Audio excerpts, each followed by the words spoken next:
ഞാൻ കാരണം പുള്ളിയുടെ എല്ലാ സമ്പാദ്യവും പോയി. അപ്പം അത് തിരിച്ചു പിടിക്കുക എന്നത് എൻ്റെ ഒരു ആവശ്യകതയായിട്ട് മാറി. ഞാൻ പറഞ്ഞു ഞാൻ ചെയ്തോളാം, വിമണാണ്, നമുക്ക് ഒരുപാട് സംരംഭങ്ങളും ലോൺസും കാര്യങ്ങളൊക്കെ കിട്ടും, ഞാൻ അത് ഏറ്റെടുത്ത് ചെയ്തോളാം എന്ന് പറഞ്ഞു. അങ്ങനെയാണ് കാരിഫോറിലേക്ക് ഞാൻ വരുന്നത്. നിങ്ങൾ കേട്ടു അനൂജ സംഗീത. അദ്ദേഹത്തിൻ്റെ അച്ഛൻ്റെ പേരല്ല കൂടെ അമ്മയുടെ പേരാണ്. ഒരു ഉരുക്ക് വനിത തന്നെയാണ്. നിരവധി തിരിച്ചടികൾ അദ്ദേഹത്തിൻ്റെ ജീവിതത്തിലുണ്ടായിട്ടുണ്ട്. ചെറുപ്രായത്തിൽ അച്ഛനെ നഷ്ടപ്പെട്ടു, ചെറുപ്രായത്തിൽ ഡൈവോഴ്സായി.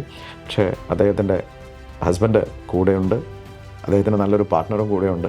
അതുകൊണ്ട് തന്നെ ഉയരങ്ങൾ കീഴടക്കാനുള്ള പുറപ്പാടിലാണ്. നല്ലൊരു ബിസിനസ് മേഖല അദ്ദേഹം കണ്ടെത്തി കഴിഞ്ഞു.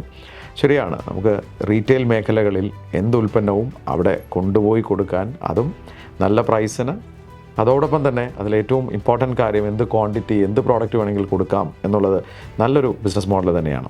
അദ്ദേഹം കണ്ടെത്തിയ മോഡൽ പരിശ്രമം തുടങ്ങിക്കഴിഞ്ഞു. നിരവധി അവസരങ്ങളാണ് അദ്ദേഹത്തിൻ്റെ കാരിഫോർ തുറന്നിടുന്നത്. നിരവധി പേർക്ക് ഒരു തൊഴിൽ അല്ലെങ്കിൽ ഒരു ബിസിനസ് അവസരം കൂടിയാണത്.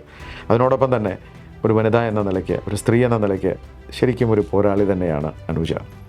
എത്രയോ പ്രശ്നങ്ങൾ ഫേസ് ചെയ്തിട്ടും അതിൽ നിന്ന് പുറത്ത് വന്ന് ജീവിതം തിരിച്ചു പിടിക്കുന്ന ഇത്തരം വനിതകളാണ് നമുക്കൊക്കെ സമൂഹത്തിൽ മാതൃകളാക്കേണ്ടത്.